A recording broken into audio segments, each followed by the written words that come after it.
Hello, Bob. Morning, Joe. How are you this morning? Well, I want you to meet the folks going to work with us in this picture. There's Miss Evelyn Knapp. How do you do, Mr. Jones? How you, Miss Knapp? Mr. James Cagney. How are you? Mr. Donald Cook. How do you do? And Mr. Tony Bushell. I think you know Tony, Bob. Hello, Tony. Hi, Bob. Good to see you. Folks, this is Mr. Keeler. Toby How do you Keeler. do? How do you do, Mr. Keeler? Tony. Hi, Obie. Where's our director? Late. He's not here yet. Well, that's fine. I need a little practice anyway. Oh, good. Wait for me! Who is that? Louise Fazenda. She's in this cast, Oh, too. Hello, everybody. What are you doing? Louise, Huh? meet Bobby Jones, Miss Fazenda. But, Mr. Jones! Oh, I'm thrilled to meet you. You know, I brought all my things with me. We are going to play, aren't we? Well, I don't know. I was just going to practice a little bit. Oh, that's all right. We've got to do something about that. Now, Mr. Jones, I have trouble, you see, on in the middle. What do you do? Louise, if you don't mind, we came here to see Mr. Jones practice. Oh, pardon me. Well, go ahead. But, Louise, dear, you're supposed to be quiet. Oh, but I won't say a word. Just go ahead.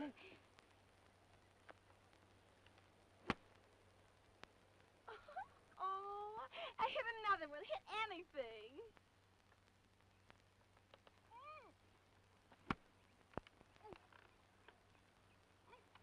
Well, now, Bobby, before we were interrupted, Jimmy and I were just wondering how you felt about practice. You know, most fellows just like to play all the time, and, well, we wondered if you believe in a whole lot of practice. Yes, I do. And the right kind of practice is just as interesting as playing. I never go on a practice tee unless I have a definite purpose in view, some correction to make. And I continue only so long as I can keep my mind on what I'm doing. Now, that sort of practice is never tiresome, and it's the only kind that does any good at all.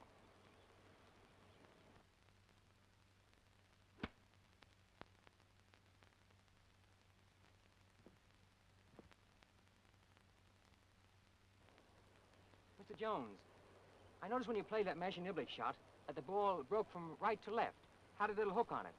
Will that kind of shot stop just as quickly as one played the other way from left to right? Well, Yes, it will, for all practical purposes, whenever I'm able to take anything like a full swing with a club. Sometimes, on a very short shot, when it is necessary to stop the ball very quickly, I lay the face of the club off a bit and cut across the ball slightly. But I find, with every iron club, for a shot longer than the one I'm playing now, I have better control if I play the shot from right to left, because it doesn't fly so high.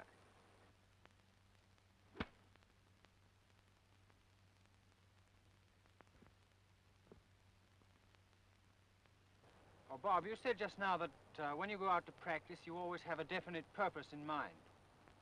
Would you mind telling us some of the things you have trouble with? Well, with the medium irons and short irons, the trouble that I have most often is failing to cut my wrists at the top. I'm inclined sometimes to hang on to the club a little bit too tightly so that I don't get that nice rhythm. Now, you watch my hands when I play this shot, you see what I mean. I like to be able to feel the head of the club all the way through the stroke. Unless I use my wrist freely, my swing loses all of its snap, and I have neither power nor control. Now, with the longer irons, number 1, for example, I sometimes find myself snatching the club back. Take it back so fast that it upsets the balance. And I find that I always hit the ball better if my backswing is very leisurely, almost lazy, like this. Now watch these two shots at actual normal speed. At the top of the swing, you'll observe that for a fraction of a second, there's a pause as the club changes direction.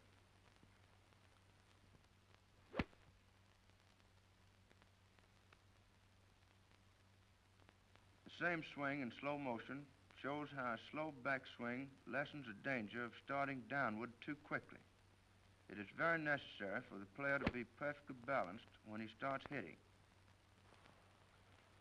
Of course, Tony, I don't mean to say that the things I've been discussing apply only to the particular clubs I've been using.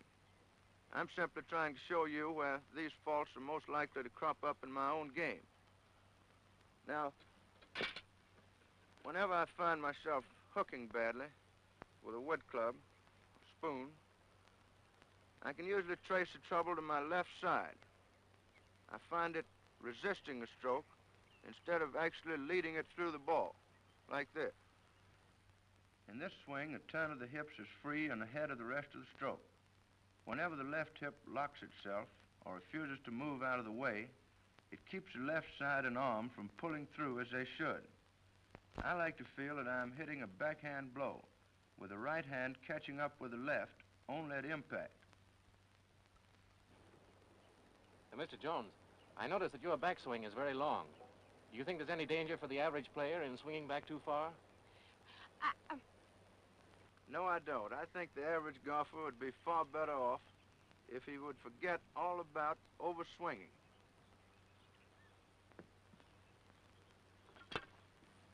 Now watch the length of my swing with the driver. The trouble with most of them is that they don't take the club back far enough.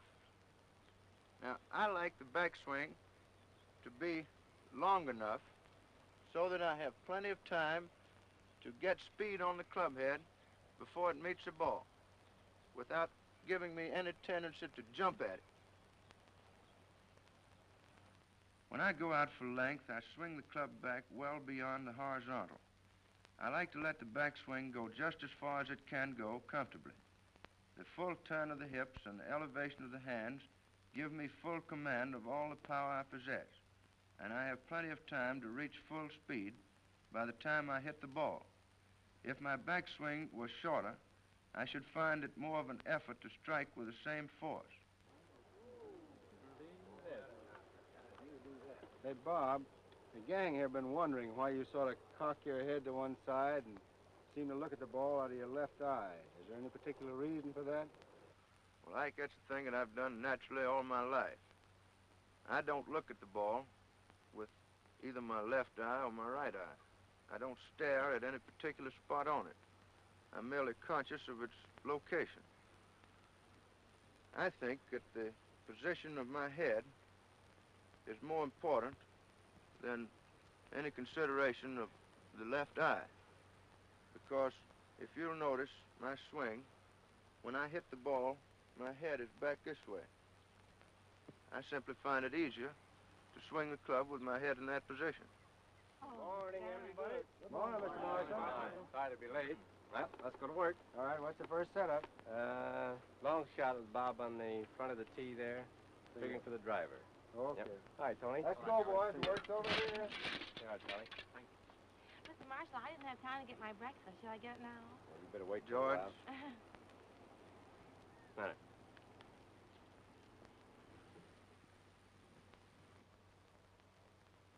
Is something wrong? Are we going to play now? Yeah. You're going to play right now, Louise. All right. And now you've got to hit a ball in the first scene. Yeah. So I want you to take this little thing and go right over there on the practice fairway and just try hitting it for a little while. All by myself? Yeah, and we'll call you when we're ready Now, for you. don't you look, because I Uh-huh. get nervous.